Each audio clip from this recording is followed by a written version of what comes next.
మీ నాయకుడి దగ్గర నుంచి ఇప్పుడే ఒక బ్రేకింగ్ న్యూస్ వచ్చిందండి. పవన్ కళ్యాణ్ గారు పంపించారు. ఇప్పుడు ఏమంటారంటే ఆయన మాటలను వక్రీకరించవద్దు. రాజోలు నియోజకవర్గంలో ఉప ముఖ్యమంత్రి శ్రీ పవన్ కళ్యాణ్ గారు పర్యటించిన సందర్భంలో రైతులతో ముచ్చటిస్తూ చెప్పిన మాటలను వక్రీకరిస్తున్నారు. ఇరు రాష్ట్రాల మధ్య సుహృద్భావ వాతావరణం నెలకొన్న క్రమంలో ఈ మాటలను వక్రీకరించవద్దు అని చెప్పేసి వారికి ప్రెస్ రిలీజు ఇప్పుడే పంపించారండి. ఎందుకంటే రైతుల సబ్జెక్టు మనం మాట్లాడుతున్నాం కాబట్టి ఇప్పుడు ఇది చాలా ఇంపార్టెంట్. ఎందుకంటే దీని మీద పవన్ కళ్యాణ్ గారు అక్కడ ఉన్నప్పుడు ఏదో దిష్టి తగిలిందని అట్లా ఇట్లా అన్నారని చెప్పేసి ఆయన అన్నారని చెప్పేసి కొన్ని రోజుల తర్వాత తెలంగాణలో దాని మీద ఒక రకమైనటువంటి కొంతమంది నాయకులు ఇట్లా అనటం కరెక్ట్ కాదు కదా, ఆయన మాటలు ఉపసంహరించుకోవాలి అని చెప్పేసి ఆయన సినిమాలో మేము ఇక్కడ ఆడనేమో, సినిమా డైలాగులు వద్దు అని చెప్పేసి అనేక రకాలుగా మాట్లాడడం జరిగింది. దాంట్లో కొంతమంది మంత్రులు కూడా. దీన్ని ఫుల్ స్టాప్ పెడదామన్న ఉద్దేశంతో జనసేన పార్టీ ఈ ప్రకటన విడుదల చేయడం జరిగింది. నేను మాట్లాడిన మాటలు వక్రీకరించవద్దు.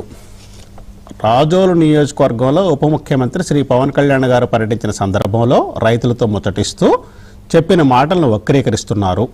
ఇరు రాష్ట్రాల మధ్య సుహృద్భావ వాతావరణం నెలకొన్న క్రమంలో ఆ మాటలు వక్రీకరించవద్దని చెప్పారు. శ్రీనివాస్ గారు,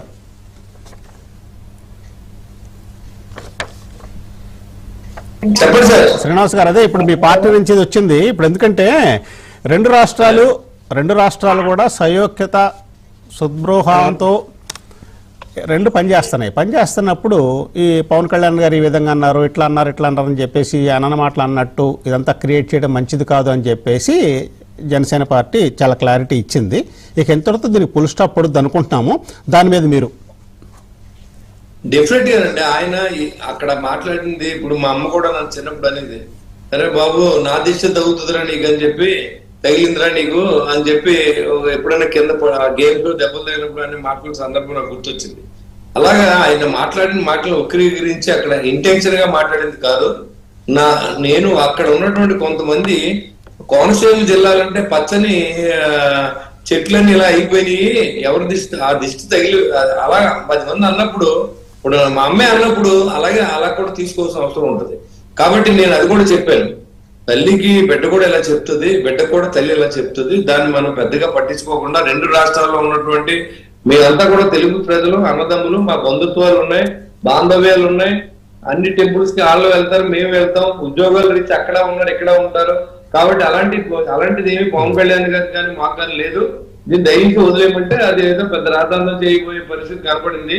దాన్ని అక్కడ కూడా మేము కూడా చెప్పాం, ఇదే ఎవరిని కావాలని ఉద్దేశించి ఏం మాట్లాడింది కాదు, యాదృశ్యంగా మాట్లాడిన మాటలు మీరు ఇది చేయొద్దని కూడా నేనే చెప్పాను. ఇందాక కూడా నేను సివిఆర్ న్యూస్ లో కూడా చెప్పాను, ఇదేం కాదు, ఇదంతా కావాలని పొలిటికల్ చేస్తున్నారు తప్ప ఇదేం కాదనేది నేను కూడా చెప్పాను వాళ్ళకి. అంతే, దాంట్లో ఇంకేమి మనం మాట్లాడవలసింది కూడా ఏం లేదు. అదేనండి, దీంతో ఫుల్ స్టాప్ పడుతుందని ఆశిద్దాం. ఎందుకంటే మంచి వాతావరణం రావాలి, తెలుగు ప్రజలంతా కలిసి ఉండాలి. తెలంగాణ వాళ్ళు మనకి ఎగ్నెస్ట్ కాదు, తెలంగాణ ప్లస్ పవన్ కళ్యాణ్ ఏ రోజు ఉంటాయి కాబట్టి మనం వాళ్ళని మాకు ఎప్పుడు శత్రుత్వం లేదు. ఒక రకంగా విభజనలో నష్టపోయినప్పుడు కూడా మనం అందరూ కూడా ఎన్ని హైదరాబాద్ బాగుంటే మనం బాగున్నట్టే ఫీల్ అవుతారు. ఆంధ్ర రాష్ట్రంలో వాళ్ళందరూ కూడా అందరూ హైదరాబాద్. కాబట్టి దాని గురించి మనం పెద్దగా డిస్కషన్ అవుతుంది. మీరు ఇప్పుడు ఏదైతే ట్వీట్ చేశారో దాని గురించి ఆయన కూడా కూర్చొని మాట్లాడవచ్చు, జగన్మోహన్ రెడ్డి గారు కూడా మాట్లాడవచ్చు, రైతుల్లోకి వెళ్ళి మాట్లాడవచ్చు.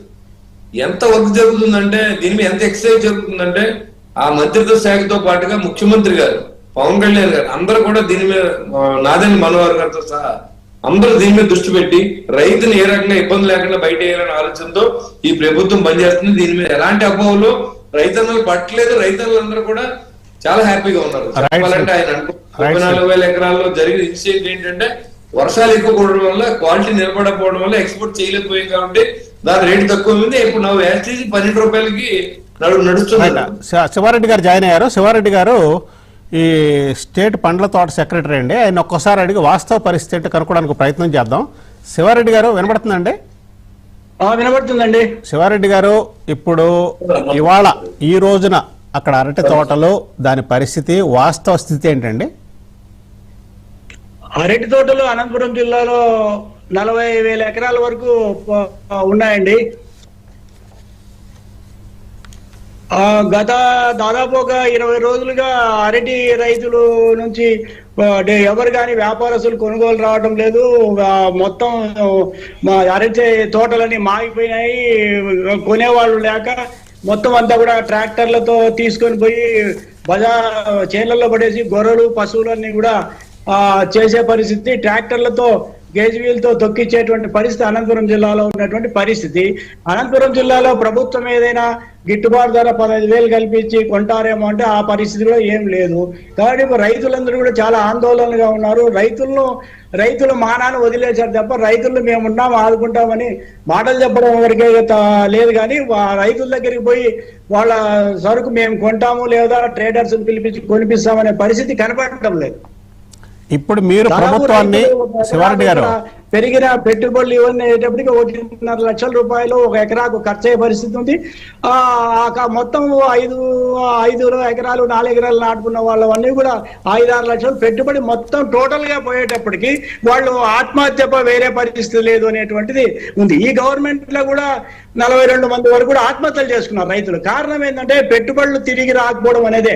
ఇప్పుడు 2 సంవత్సరాలుగా మనం చూసుకున్నట్లయితే అనంతపురం జిల్లాలో బత్తాయి పంట కూడా 50,000 హెక్టార్లలో ఉంది. బత్తాయి పంట కూడా పోయిన సంవత్సరము 15,000 20,000కి, ఈ సంవత్సరం కూడా 10,000 5,000 కూడా కొనేలేని పరిస్థితి. ఇక్కడ ఈనాము సిస్టమ్ అనేది పెట్టారు. ఈనాము సిస్టమ్ అంతా మొత్తం అనంతపురం మార్కెట్ అంతా కూడా పెద్ద మార్కెట్, దాదాపు 1,200-1,300 టన్నులు సీజన్ లో వచ్చేటువంటి ఇది ఎవరిని బయట వ్యాపారస్తులు ఎవరిని రాకుండా వాళ్ళే మాకు సిండికేట్ అయ్యి మాట్లాడేటువంటి మార్కెట్ కమిటీ కూడా చోద్యం ఊరికే చూస్తూ ఉంది తప్ప వాళ్లకు న్యాయం చేసింది ఏం లేదు.